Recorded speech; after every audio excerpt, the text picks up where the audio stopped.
What's up, Rock the World crew? This is Missy Rocka here. It's been a while since we hung out.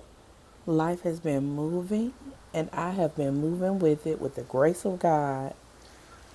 It's Juneteenth, my black people. I love you. Let's celebrate our independence while continuing to grow further in our independence as a people.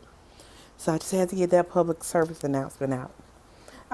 Like I said, I've been moving, so I'm going to give you a quick run through of what I've been up to since maybe March. Here it is, June. Let's go.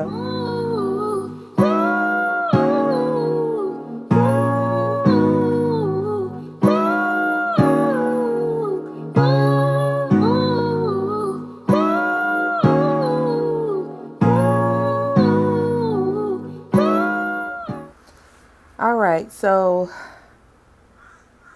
it is now June, and this year has been a whirlwind. When I first started these videos, I had no idea of the whirlwind I was stepping into. Life has brought me a lot of curveballs, changes. I've grown.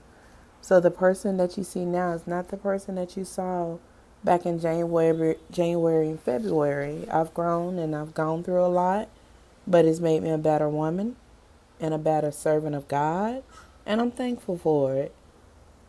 Last season, I was talking a lot about, creating boundaries, moving on your dreams, feeling good about yourself, finding your joy. But, and I didn't think I had it all figured out, but I thought I had a lot figured out. And I think it's funny because one of the last videos I did was about, avoiding burnout.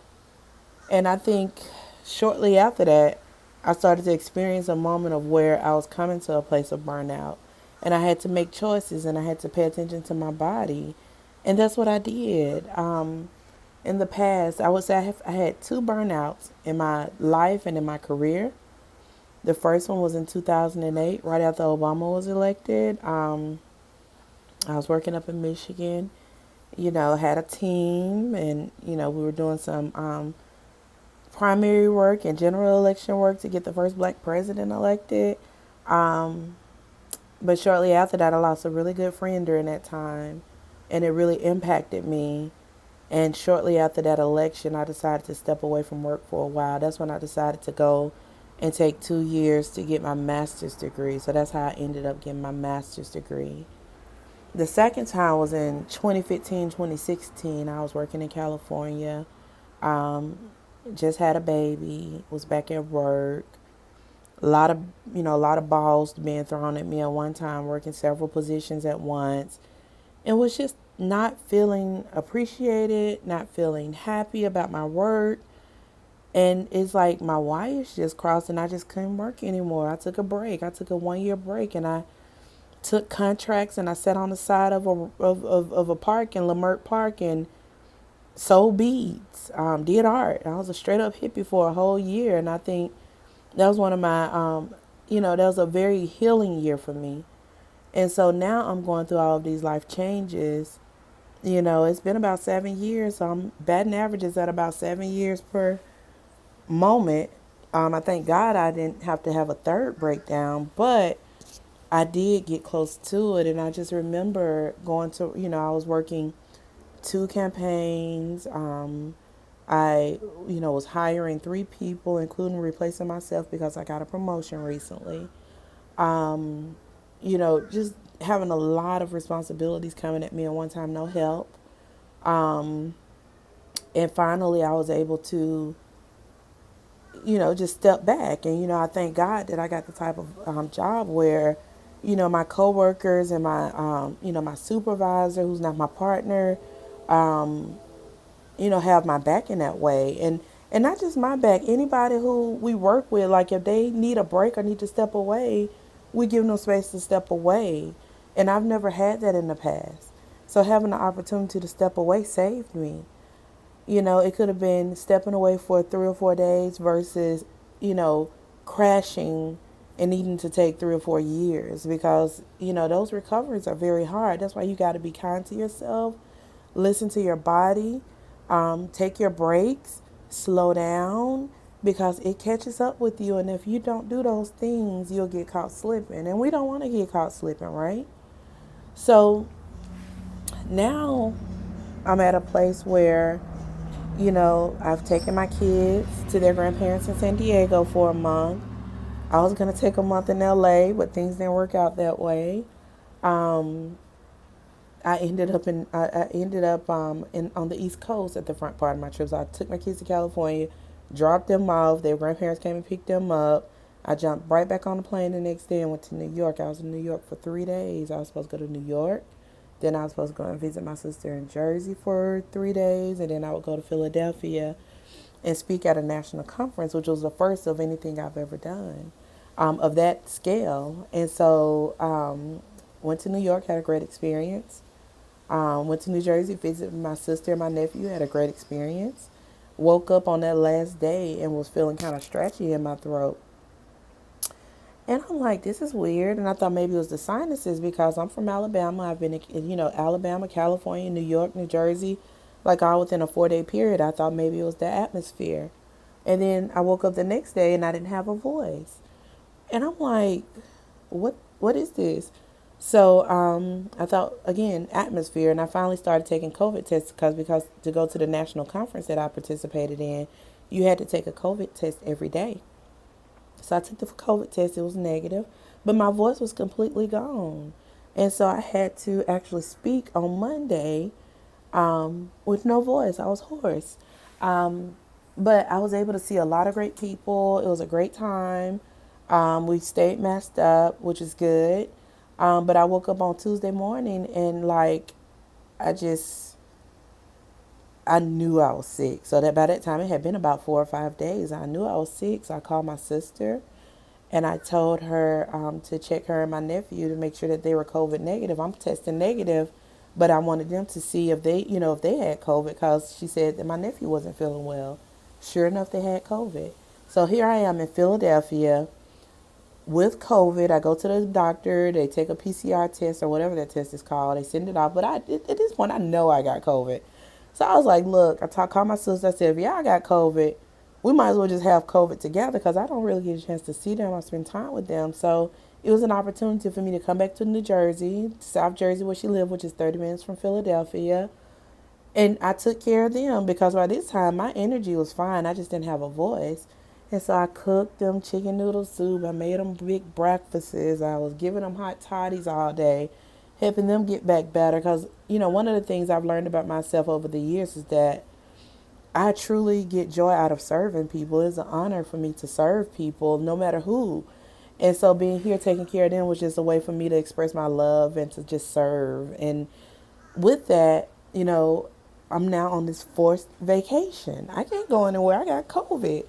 Um, and I've been running around, taking care of the kids, taking care of my job, taking care of my family, taking care of my brother, like just been running and taking care of so many people that I hadn't really had time to take care of myself. So, the way my partner says it is, you're on a forced vacation. So I'm on a forced vacation. I've been on the couch, binge watching Housewives of Atlanta, which I haven't seen in 2 years. I'm 2 seasons behind, and watching documentaries and whatever it is I feel like watching, and drinking a lot of hot toddies. I think I've drunk a whole thing of Jack Daniels since Tuesday, and I'm ashamed to say it. I'm not a major drinker, so but that's the only way to like clear your system, get that mucus out, and like be able to get your respiratory tract back in order. And so, I've been drinking hot toddies. I've been laying on the couch. I've been just relaxing, and I've been taking a lot of baths. She has an amazing tub. My sister has an amazing tub and all kinds of accoutrements to pour in there. And so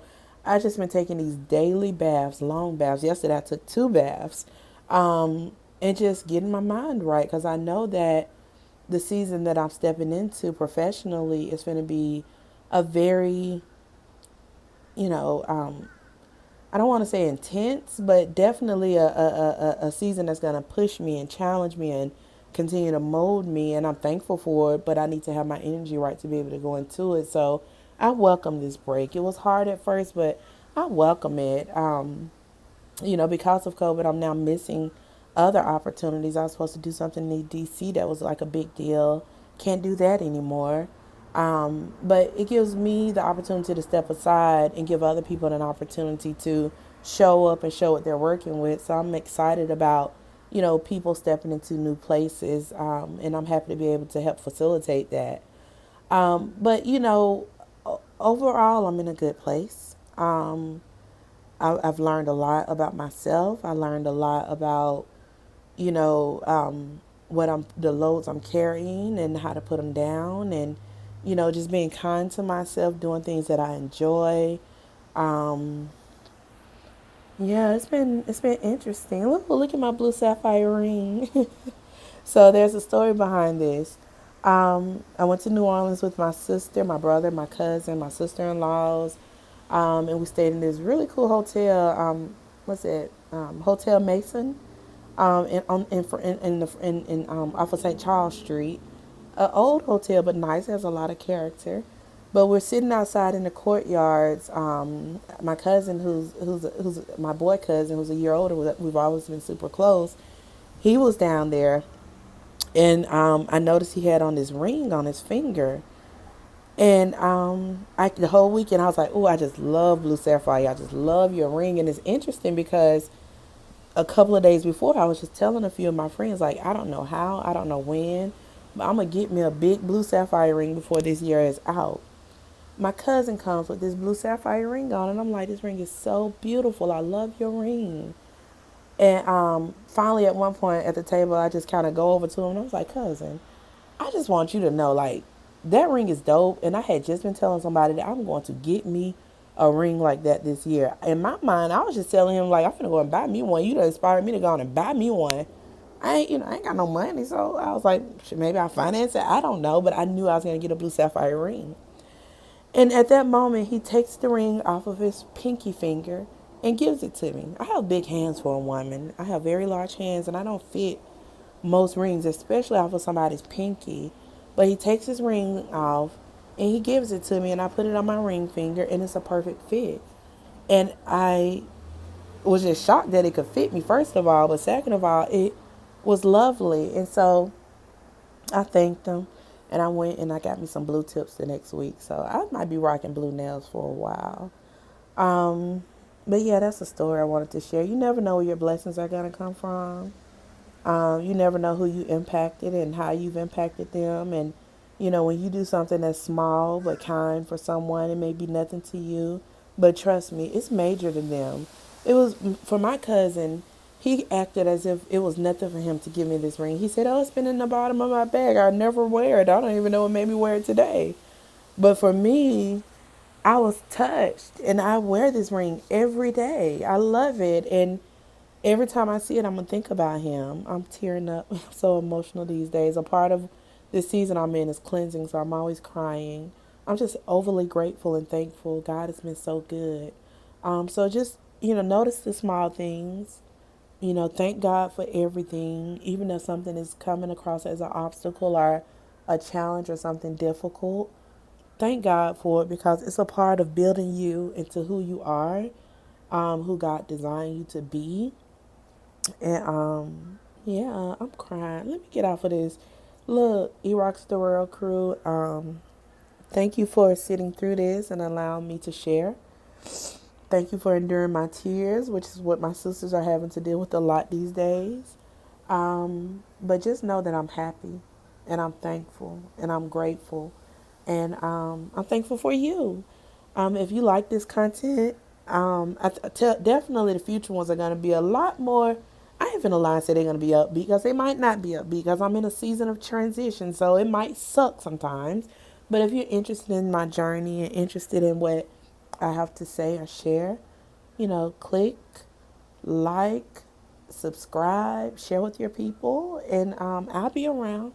Go and check out some of the old ones if you haven't seen them. Have a good day. Peace out.